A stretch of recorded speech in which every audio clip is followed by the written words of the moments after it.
saya kira juga teman-teman wartawan supaya jangan tanya lagi tentang pemilihan umum. Saya yakin saya akan pastikan bahwa TNI Angkatan Darat khususnya harus netral. Saya pastikan itu.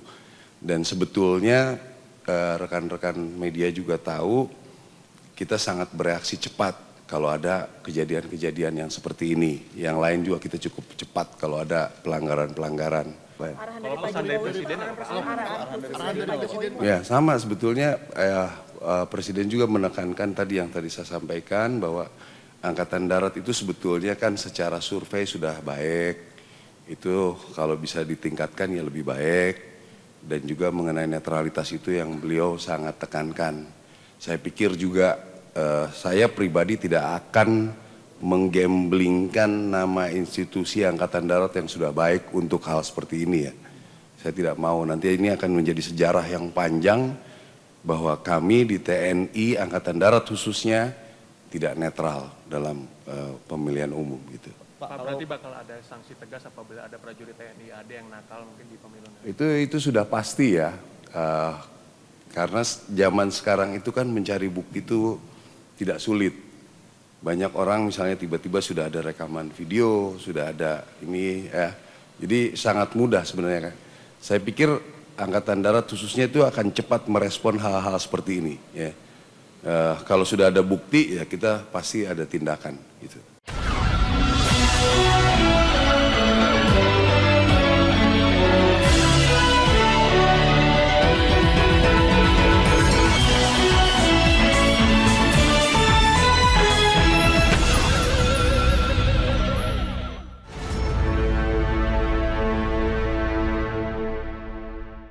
Assalamualaikum warahmatullahi wabarakatuh. Apa kabar Anda semua? Semoga selalu dalam keadaan sehat walafiat. Tetap semangat. Kembali berjumpa dengan saya Hersy Beno Arif. Saya akan mengajak Anda untuk berbincang tentang satu topik yang saya kira pasti banyak sekali orang bertanya-tanya, memperbincangkan, karena kemarin Presiden Jokowi kan baru saja melantik Kepala Staf TNI Angkatan Darat, yakni Jenderal Maruli Simanjuntak. Dan Jenderal Maruli Simanjuntak menggantikan Jenderal Agus Subianto yang sudah dipromosikan menjadi Panglima TNI. Dan orang kemudian bertanya-tanya, ini kok orang dekat Pak Jokowi semua ya yang jadi petinggi di TNI, Panglima TNI, mantan Komandan Pas Pampres, Pak Maruli ini juga mantan Komandan Pas Pampres, dan lebih khusus lagi kalau Pak Maruli ini adalah menantu Pak Luhut, ini tangan kanan dan orang dekat Pak Jokowi. Saya akan mengajak Anda, kalau siapa lagi yang saya ajak ngobrol kalau bukan Jenderal TNI Purnawirawan Gatot Nurmantio. Ini beliau adalah, selain presidium kami kan beliau adalah mantan Panglima TNI. Terima kasih Pak Gatot. Terima kasih atas todongannya sehingga saya harus malam-malam. Oke, Pak Gatot. Tapi saya mau tanya sama siapa lagi yang paling pas kecuali pada Pak Gatot, karena soal orang bertanya tentang netralitas TNI. Ini mungkin orang bukan meragukan soal TNI-nya, bukan, tetapi kalau melihat background mereka-mereka yang menjabat ini kan bagaimana punya kedekatan khusus dengan Pak Jokowi. Nah, Bapak kan kenal semua ini, pasti pernah jadi anak buah Bapak kan? Iyalah, saya Panglima TNI dari Kasat. Ya, oke. Kecuali kalau senior saya. Iya, oke. Nah, jadi gimana kalau Bapak sendiri melihatnya? Begini Bang Hersy, jadi kita melihat latar belakang. Pada saat saya menjadi Kasat tahun 2013 ya, jadi zamannya Mas SBY. Pak SBY kemudian masuk ke Pak Jokowi. Saya masih sebagai Kasat itu 2014. Ya. Ketika presiden baru, ya kan, orang sipil, kan, maka saya sebagai Kepala Staf Angkatan Darat saya harus menyiapkan personil. Ya. Dan saya pada saat itu entah leher, tapi tanyakan sama Pak Jokowi lah. Mungkin orang yang paling dekat sama Pak Jokowi adalah saya. Saya dekat sejak di gubernur. Ya.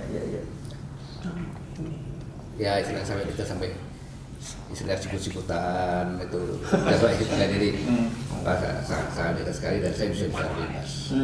Maka kewajiban saya sebagai Kasat adalah saya menyiapkan personil yang untuk mengamankan beliau dan keluarganya adalah personil yang terbaik. Mempunyai latar belakang tenaga yang baik dan tidak meragukan. Makanya kalau diingat, orang yang paling bertanggung jawab keselamatan presiden dan keluarganya di bawah Pak Tongkar dan grup A. Dan grup A ya? Pak Maruli kan pernah jadi dan grup A? Pak Maruli dan grup A. Ya. Pak Maruli dan grup A itu, Pak Maruli adalah pernah menjabat sebagai wadah grup para komando grup 1 dan komandan grup Kopassus. Ya, komandan grup itu Kartosuro ya Pak? Kartosuro. Ya. Kemudian dia menjabat sebagai ASOP.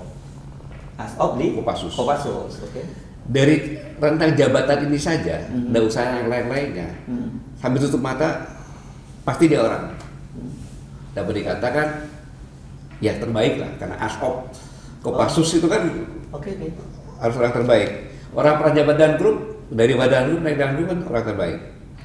Maka saya tidak ragu-ragu ketika Panglima TNI, saya sebagai pembina, jadi Angkatan Darat adalah Kotama Pembina. Panglima TNI Pak Muldoko ya? Ya kan? Saya ngedoran satu paket, mulai dari dan grup A-nya, kemudian Walpri-nya, yang dari Kopassus saya ambil dari Sat 81 Gultor. Kan gitu. Kenapa? Saya ini orang yang malas dan nggak pintar-pintar amat. Jadi saya ingin tidur tenang. Kayak gitu. Dan mereka ini tahu tugasnya, bahwa mereka ini adalah tameng hidupnya presiden. Ada aturan yang tidak tertulis. Apabila presiden luka atau ada apa-apa, dan Walpri-nya ini semuanya sehat, dia kena pasal. Tidak bisa melaksanakan tugas tanggung jawab yang besar, mengawalkan kepala negara dan pemerintah. Oke, nanti dulu sebentar. Jadi kan Bapak yang menyiapkan. Ini kan Kepala Staf Angkatan Darat yang memang pembinaan ya di situ ya. Pengguna pasukannya kan Panglima TNI ya. Bukan, ini Bapak mesti ngomong jujur nih sekarang dengan jabatan. Bukan karena Pak Luhut Bapak mencalonkan Pak Maruli dulu jadi dan grup A itu. Ya, saya dengan Pak Luhut itu sejak saya kapten sampai kolonel, saya sangat dekat. Sama Pak Luhut? Pak Luhut, sampai dalam Pusnif, ada sejarah lah. Saya lah satu-satunya orang yang waktu saya disampaikan sama Pak Luhut dan Pusnif bahwa saya adalah komandan batuan terbaik di daerah operasi. Dan saya protes, saya salahkan beliau. Oh, beliau pernah mengucapkan itu? Iya, sebagai penilai kan, Komandan Pusat Senjata Infanteri, saya dari 71, 731, toh selamat ya, kamu batuan terbaik di daerah operasi. Saya bilang, Bapak nilai saya benar apa tidak? Kok bisa gitu? Hebat banget. Pasukan yang berhasil menghancurkan kemampuan bertempur musuh dan pasukan yang berhasil menghancurkan kemauan bertempur musuh. Nomor 2, kalau nomor 2 ke saya bilang gitu. Itu Baton 515 yang menurunkan sekian banyak. Tolong dievaluasi ketika saya jadi Dandim diralat sama beliau. Ya saya ketawa, saya tenang aja. Dari situ beliau pasti tahu. Kalau beliau mengajukan Maruli saya sore. Jadi nggak mungkin ya? Itu kebiasaan saya kalau ada siapapun juga minta jabatan kepada saya coret. Termasuk pada saat itu Pak Presiden pernah nyodorkan saya 2 orang untuk bintang 3. Saya bilang, Pak, bintang 3 adalah tanggung jawab saya. Tapi saya akan akomodasi, akan saya cek. Dan saya kasih tahu ini tidak pantas dan tidak jadi.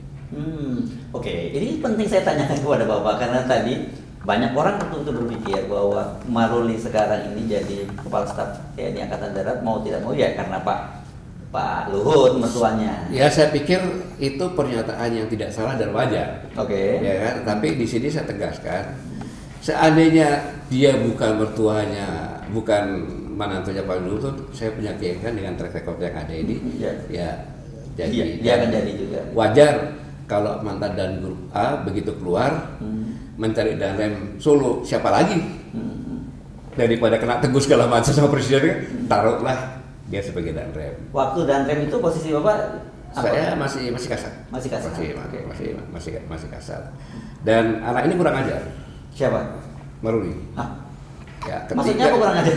Ya, jadi ketika saya latihan komando, dibelah organisasi baru. Gitu. Dia sebagai Asok jadi Wadan. Dan Latnya Pak Iwan Setiawan. Pangdam di Kalimantan sekarang itu. Oh, Iwan Setiawan. Ya. Ketika Pas Ruping, saya pikir ya pas saja kan, begitu saya lolos begini, agak ketarik gitu kan. Ternyata dipasang pengaman dari belakangnya. Ya, pengait gitu. Ya, pengaman. Saya bilang ulangi. Udah selesai saya bilang. Saya nggak tahu siapa kan di atas helikopter saya. Ketika pas ada perkawinan saya pensiun, dia ngomong, Pak, maaf Pak, waktu itu yang Mas Antrero saya sebagai wakil komandan latihan. Daripada ada pada bapak saya pasang aja, kok kurang ajar gue, saya bilang. Kalau waktu saya kasih ada pelek kok. Sekarang saya udah pensiun nggak berani pelek kau, pangkostrat. Oh itu kurang ajarnya di situ ya. Tapi Bang Herssu, bukan apa-apa, tapi saya harus mengatakan ini orang hebat. Pak Maruli ya. Jadi telukurnya gini. Ingat pada saat pembebasan Sandera di Papua, ketika para perwira akan saya beri kenaikan pangkat luar biasa. Ini yang mana nih? Yang Mapeng Duma atau yang mana? Bukan, yang di Timika. Oh Timika. Ya, Oke. Yang sangat sempurna dia yang. Ya. Itu kan saya memberikan kenaikan pangkat di tempat kejadian itu. Itu Pak Perwiranya mengatakan izin Bapak Panglima. Tidak sepantasnya saya menerima kenaikan luar biasa. Oh iya, saya ingat itu ya. Karena keberhasilan adalah milik prajurit, kegagalan adalah tanggung jawab. Dan itu dilakukan oleh sosok Maruli. Oh, itu waktu itu komandannya Maruli? Bukan, dalam konteks lain. Oh, konteks lain. Ketika beberapa hari yang lalu ya, saya diundang Panglima TNI untuk Sudirman Award. Ya. Di situ ada seorang sersan mendapatkan yang pertama juaranya itu, ketika dia membuat saluran air bawah laut dan sebagainya. Saya lihat, loh kok kostrat? Kalau saya lihat kok bisa aja, kostrat. Ini pasti kelakuan Maruli kan gitu. Makanya begitu keluar, pas di tangga sama pulang ada dia, saya ngomong sama ada asistennya, ada teman angkatannya. Ini orang ini kurang ajar, saya bilang. Nah, kurang ajar lagi. Kaget dia, siapa Pak? Ini kata Jenderal Maruli kan. Kenapa? Dia punya prestasi yang luar biasa. Tapi dia diam. Udah nggak usah Maruli lah, tapi kostrat lah kok angkat, saya bilang gitu. Karena dia ini minimal 600 icon lebih titik yang orang tidak ada air dia buat jadi air, air kehidupan. Ya. Gitu. Air sudekat, jadi ya. Dia disebutnya orang sana. Ya. Sekarang air sudekat. Itu dari sejak dia Pangdam. Oh, oke. Ya, itu yang buat saya marah.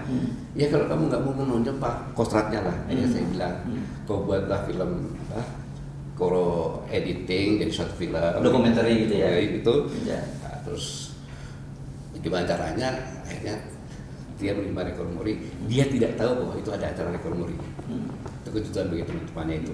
Maksudnya supaya terekspos ini kerja yang luar biasa itu. Jadi saya katakan bahwa keberhasilan itu dia terapkan milik prajuritnya kan. Nah ini pemimpin gitu. Itu yang saya bahagia mendengar. Ya.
Nah ini penting saya sampaikan, tapi nanti kita gali juga soal Pak Agus Subianto ya sebagai Panglima TNI.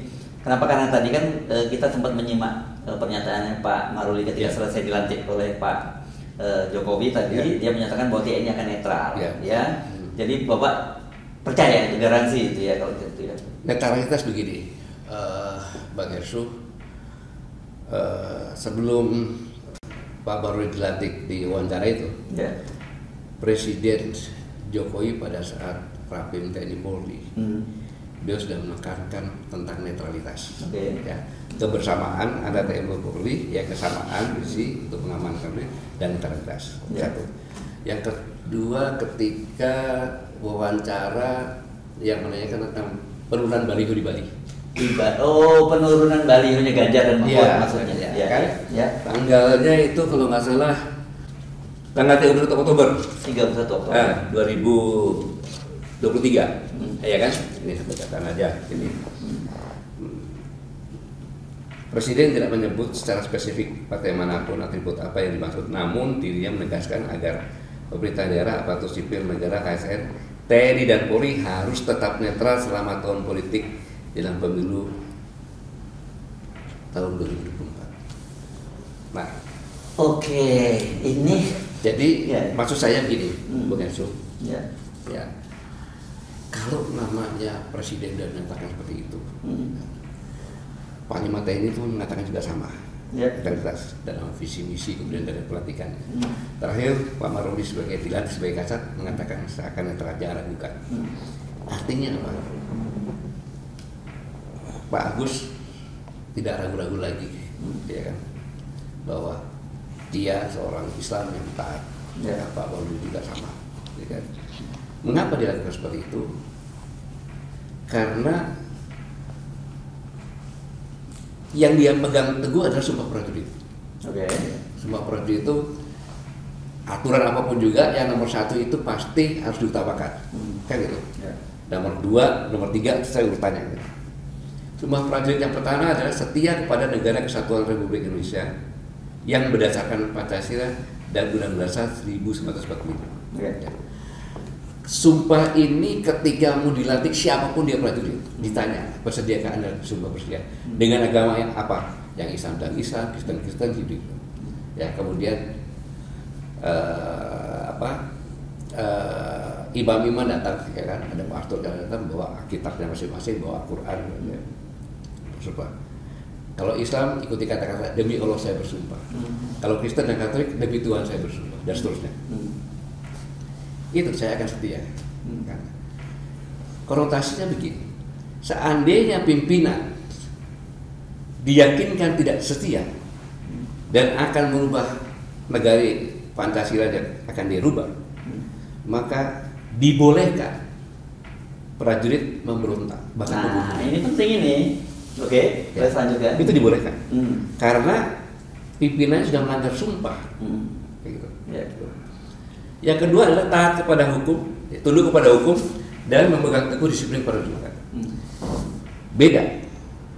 Kalau atasannya memerintahkan untuk melanggar hukum, maka boleh prajuritnya tidak taat kepada atasan, karena yang paling tinggi sudah dilanggar. Jadi ini bukan kategori insubordinasi, bukan ya? Bukan. Dia bicara aja, Pak, berdasarkan sumpah, saya bersumpah. Jadi gini. Ini berdasarkan keyakinan. Kalau dia orangnya penakut, dalam arti kata takut sama Tuhan Yang Maha Esa, pasti dia berani melakukan itu. Ya, ini mohon maaf Pak Gatot ya. Kenapa saya tekankan ini? Kan tadi Pak Gatot cerita bahwa Pak Gatot sangat dekat dengan Pak Jokowi. Tapi sekarang ini Pak Gatot juga pasti tahu lah, di kalangan publik itu orang sekarang mulai banyak nggak percaya dengan omongan Pak Jokowi. Bahkan ada yang nyebut, bukan yang nyebut orang seperti politisi Roma Hurmuzi yang katanya Pak Jokowi itu kalau ngasih sen ke kanan dia belok ke kiri. Jadi kalau Pak Jokowi bilang tentara netral, kalau ini tidak bisa. Tidak bisa ya di sini ya. Dia pernyataan. Jadi prajurit itu kan lihat di TV. Iya kan? Lihat pernyataan. Betul. Ya kan? Bahwa sudah diperintah presiden netral. Ya. Kan gitu. Kemudian dia lihat juga Panglima TNI kata netral. Dia lihat kata itu juga netral. Berarti itu dia harus patuh pada sumpahnya. Yang ketiga ini Apa itu? Taat kepada atasan dengan tidak membantah perintah atau keputusan. Gimana menafsirkannya itu? Ya, kalau netral, maka dia harus taat. Kalau dia tidak taat, dia melanggar sumpahnya. Siapapun dia. Ya. Sumpah ini berlaku kepada semua Kapolda. Ke atas. Kapolda. Polisi nih? Iya, polisi. Ya. Karena Kapolda sekarang yang paling junior itu kalau nggak salah Irjen Pol Abdul Karim, Kapolda Banten, alumni 95. Paling junior. Masih muda ya. Berarti belum 2002. Maka masih ABRI. Oh, Bapak sebelum dipisahkan antara TNI dan polisi ya? Iya. Maka ketika dilantik sumpahnya sama. Oh, iya. Dia masih terikat sumpah sampai dengan Kapolri. Gitu. Jadi seandainya nanti ya ada anggota Kapolda perintahkan kepada anak buah itu tidak netral. Satu, dia dapat dikatakan tidak percaya atau tidak takut sama Tuhan. Yang penting juga karena Kapolri-nya kan juga mantan ajudannya Pak Jokowi juga kan. Gitu. Nah, Kapolri juga sama juga bersumpah kan gitu. Ya. Tapi maknanya gini, Bung Hersud, sudah jelas sekali perintah presiden netral. Ya. Dia bersumpahnya juga taat kepada atasan, tidak ada perintah keputusan. Atasan tertinggi Polri dan TNI adalah presiden. Secara konstitusi kan seperti itu kan. Ya. Jadi tidak boleh dibantah itu. Ya. Karena tidak melanggar aturan dan justru menegakkan aturan kan. Ya. Kalau ada bawahan yang merintahkan seperti itu, tidak diikuti tidak apa-apa. Ngomong aja, nggak usah takut, Pak. Atasan saya presiden yang paling tinggi. Kenapa Bapak insubordinasi? Iya dong. Ya. Kalau dia insubordinasi dia, Ya. kan? Laporkan saja. Kapolda saya, Pangdam saya, kasat saya insubordinasi Pak, mereka saya tidak netral. Dan orang-orang ini adalah orang-orang yang menurut intuisi saya dia biadab. Yang mana nih yang biadab? Kalau mengatakan tidak netral, berpihak. betul. Karena dia mengamankan dirinya sendiri untuk mendapatkan jabatan atau mendapatkan materi atau apapun juga untuk mengadakan pendekatan entah siapa yang perintah dia, mengorbankan institusi yang besarkan dia, mengorbankan institusi yang akan dibully oleh masyarakat, dibenci masyarakat hanya untuk kepentingan dia untuk tidak netral. Jadi Bapak percaya bukan hanya TNI yang akan netral, polisi juga akan netral gitu? Logika berpikir saya. Oh, logika. Berpikir saya netral karena TNI sama Polri dipilih ada orang-orang baik-baik. Secara psikologi, kemudian secara keagamaan, dari didik secara agama. Pertama kali dikosongkan, dididik agama karena dia akan disumpah agar setia kepada sumpahnya. Karena dia adalah bukan polisi pemerintah, polisi negara Republik Indonesia. Ya, betul. Gitu. Jadi dalam hal ini harusnya kita nggak usah khawatir. Jadi kalau ada yang harusnya berpihak, iya, kalau ada yang berpihak, ya saya katakan moralitas orang ini terhadap ketuhanan yang Maha Esa sangat-sangat diragukan. Dia tidak takut sama Tuhan lagi. Pemerintah presidennya, Kapolri juga ngomong netral kan, terus dia dengan terbuka dia bantah. Berarti dia anteknya partai dong. Anteknya calon presiden dong. Gitu. Dan dia tidak takut Tuhan dan dia mengorbankan institusinya hanya untuk kepentingan dia. Mungkin dia dibayar, bisa terjadi. Mungkin apa? Pasti ada dia sampai melupakan Tuhan, melupakan sumpahnya kan berarti dia punya apa yang dia dapat. Dia menurut dia seimbang lah dengan mengkhianati Tuhan yang itu.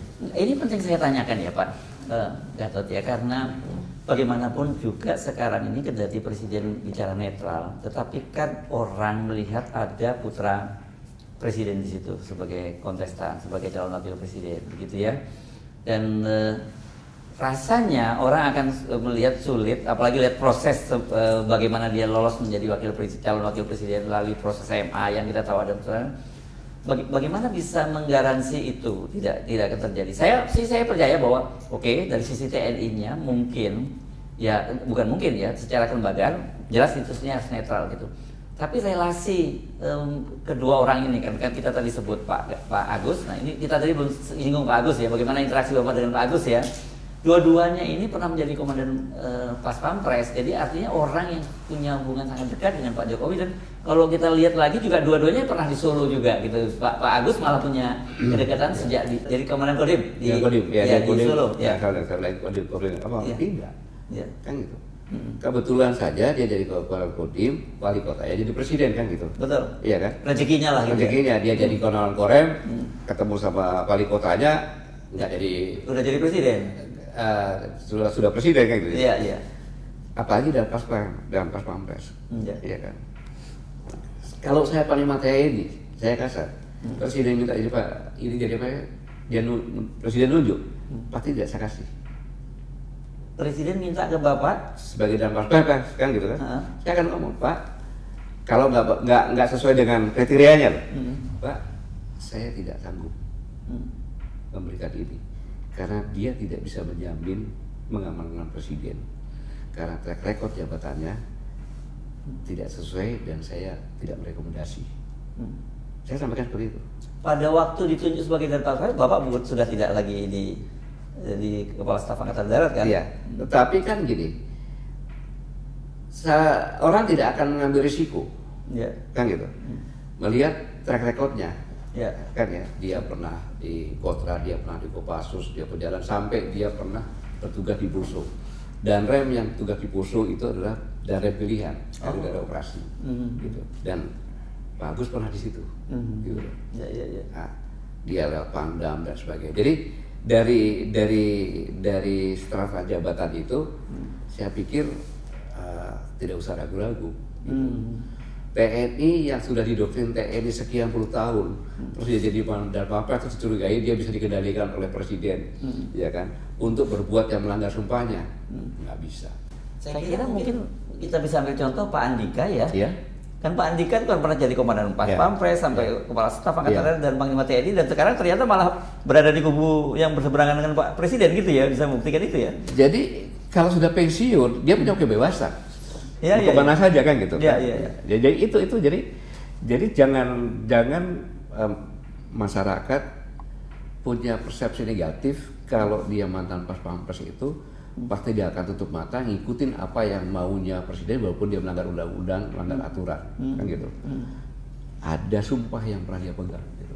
Dan dia sudah didoktrin oleh tentara puluhan tahun baru dia jadi Pas-Pampres. Nggak mungkin dia cuma belasan tahun pengasuh terus dia jadi Pas-Pampres, nggak mungkin. Iya kan gitu. Nah itu jadi dia sudah melalui tour of duty, tour of area yang dia memang terpilih untuk jadi dan Pas-Pampres. Dan Panglima TNI siapapun juga tidak akan mengambil risiko menunjuk dan Pampres hanya karena kedekatan panglimanya atau kedekatan presiden, tapi cari yang benar-benar dia bisa menjaga presiden karena itu adalah salah satu tugas pokok tentara untuk menjaga keselamatan presiden dan keluarga dan wakil presiden dan keluarga. Enggak, ini saya mohon maaf nih kalau saya masih mempertanyakan ya. Kayak suka ngotot ngomong nggak? Pertanyaan saya, apa yang Bapak sampaikan tadi itu idealnya seperti itu, harapannya seperti itu, atau realitasnya memang seperti itu? Realitasnya seperti itu. Saya yakin. Untuk TNI ya saya jamin. TNI, saya jamin realitasnya dengan ada Pak Agus, Pak Maruli, realitasnya seperti itu. Tidak mungkin dia mengorbankan dirinya terhadap sumpahnya, mengorbankan institusi TNI dan Angkatan Darat hanya untuk melaksanakan itu, tidak mungkin. Oke, ini penting ya jaminan seperti ini ya. Meskipun maksudnya jaminan itu jaminan dari keyakinan Bapak sebagai ya kita lihat lagi di lapangan. Kita lihat lagi di lapangan karena gini, setiap prajurit itu adalah manusia. Punya rasa, ya kan? Punya pengetahuan, bukan robot dia. Kan gitu. Dan dia tahu batas-batas mana yang harus dia patuhi dan batas mana yang tidak. Kan dia punya hati, punya akal. Ya, ketika dia diperintahkan, siapa lu? Kan gitu. Saya sudah pernah bersumpah. Siapa lu? Presiden itu bilang netral. Panglima TNI bilang netral, Kasat bilang netral, terus Pangdam kayak gini. Ya kan? Pasti dia ingat omongan saya. Wah, ini menjual TNI ini. Dia nerima duit nih. Ya kan? Dia suruhnya partai atau suruhannya apa? Prajurit pasti ngomong seperti itu, dia tahu kok. Kan gitu. Oke. Sama di polisi juga sama juga. Polisi memang lebih pintar-pintar lagi kan, lebih tahu lagi kan gitu. Oke. Ini mohon maafkan lah ya kalau saya kira mewakili banyak sekali skeptisisme dari publik begitu ya. Kalau saya lihat di media terutama di media sosial, terutama Pak Jokowi ini publik sering nggak percaya karena tadi itu yang di blog kalau beliau send kiri dan kanan kan gitu. Dan pertanyaannya kan gini, dalam pilpres kali ini kan selain putra Pak Jokowi yang ikut jadi kontestan, dia berpasangan dengan seorang Prabowo Subianto yang sampai sekarang masih menjadi Menhan. Menhan kan urusannya juga dengan TNI Pak, dan Pak Prabowo ini rajin sekali bertemu dengan para babinsa, bagi-bagi motor, bagi semacam dan sebagainya. Kan tentu ada rasa orang yang sudah baik begini pada saya ya mesti saya bantu gitu. Bung Hersu, kalau namanya Menteri Pertahanan bagi-bagi motor, ya kan. Panglima Kasatnya bagi mobil. Oh gitu ya? Oh iya betul. Iya kan? Kasat jaman itu bagi mobil, ya kan? Karena itu adalah memang anggaran dari negara, kan gitu, untuk perlengkapan alutsista di TNI, kan gitu. Yang biasanya cukup aja kasihkan ke Pangdam, kasih ke Dandim, selesai itu gitu kan. Ya. Uang sama juga, kan gitu. Kalau itu bukan uang dari anggaran atau uang apa, harus dipertanyakan uang dari mana itu, kan gitu. Tentunya kan seperti itu. Yang Pak Juri tahu, ya kan, tahu bahwa dikasih uang itu bukan untuk berpihak, kan gitu. Saya yakin dikasih uang seperti itu Menteri Pertahanan bahasanya laksanakan tugasmu sesuai dengan profesional. Pegang teguh jadi diri TNI, dia paling tinggi pegang teguh sumpah prajurit. Saya pikir pesan Pak Prabowo seperti itu, bukan pesan untuk dukung beliau. Ya. Alangkah kecilnya kalau seperti itu. Ini tapi begini Pak, kita asumsikan ya Pak ya, kenapa orang banyak mempertanyakan soal netralitas TNI, netralitas Polri, karena bagaimanapun kan mereka ini sebagai sebuah organisasi komando gitu ya. Polisi kan juga walaupun sipil dia juga komando. Dan bahkan polisi itu sampai ke level-level desa, termasuk kalau tentara juga sampai babinsa ya gitu ya. Nah ini yang jadi pertanyaan saya, apa bahayanya buat kita kalau sampai mereka ini TNI dan Polri ini tidak netral? Bung Hersu, TNI itu adalah Tentara Nasional Indonesia. Ya. Dia alatnya negara. Alat negara, betul. Polisi juga ya, alat negara juga ya polisi. Alat negara juga sama. Ya. Jadi semua yang mengadakan fit and proper test itu adalah alat negara. Ya. Badan Intelijen Nasional, ya kan? Ya. Polisi. Badan Intelijen Negara Pak. Badan Intelijen Negara sebagai polisi, kemudian TNI juga, ya kan? Itu alat negara. Ya. Maka Presiden, ya kan, memperkenalkan kepada Komisi 1, ini loh calon saya. Gitu. Jadi nggak lulus fit and proper test nggak ada masalah, tetap aja bisa dilantik, nggak ada larangan. Gitu. Betul. Nah, dalam negara itu yang menjadi tugas dari TNI dan Polri itu, tentunya profesinya masing-masing kan, itu adalah wilayah kedaulatan, ya kan, kemudian rakyatnya, ya, kemudian pemerintahannya, dia harus berdiri sama rata semuanya ini. Gitu. Jadi bukan tentaranya pemerintah Republik Indonesia, negara Republik Indonesia. Gitu. Ini sangat berbahaya ketika dia tidak menjaga rakyatnya, hanya berpihak kepada pemerintahnya. Dia tidak adil. Ini sangat berbahaya. Karena kekuatan TNI itu intinya ada di rakyat, kebersamaan dengan rakyat.